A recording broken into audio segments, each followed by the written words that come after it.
All the rain that we've had over the last week has done a number on the drought situation across the area. This is last week's drought monitor that was issued a week ago, showing that drought really across just about all of northern Illinois. But all that rain that we had last week has gotten rid of a lot of it. Drought cleared from Boone County as well as across most of northwestern Illinois.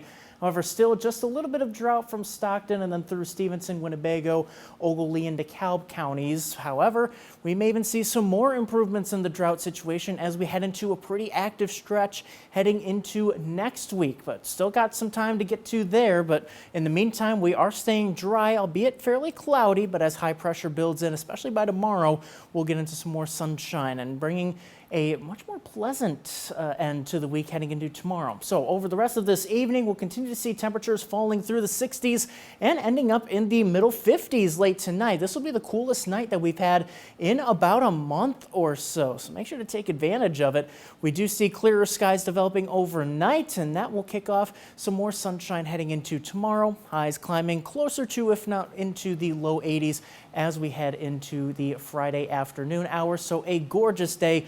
Definitely looking good for Rockford City Market to return for the first time here in a couple of weeks. However, heading over the weekend and into next week, we're getting into the ring of fire pattern. Now, that's a heat dome that is set up across the plains. Now, as we head into next week, we're going to be kind of right on the edge of it, which means we're right along the favorable storm track. So we get into, yes, the heat, yes, the humidity. It's going to feel pretty tropical as we head into next week. But with those storms, too, we have to watch out for potential for severe weather. And if we can get repeated rounds of those of stronger thunderstorms, we have to watch out for potential flooding with those torrential downpours coming in, round after round. We see the first round coming in on Saturday. You can see that edge of the heat dome here. So the higher risk is outlined across central Illinois. That level 2 out of 5 risk just getting towards I-88 to the north. So we got to watch out for these thunderstorms here that could bring some pretty strong wind gusts and also some flooding rainfall. There are some key questions here that we have to watch out for. The placement of a stalled boundary that'll be moving towards us from southern Illinois through the day tomorrow and into Saturday morning. That boundary looks to guide some storms into our area in the morning, and that may push any kind of afternoon threat well to our south across central Illinois. Future tracks showing these storms just starting to approach our area soon after sunrise here on Saturday. So could be a bit of an active start if this does verify here.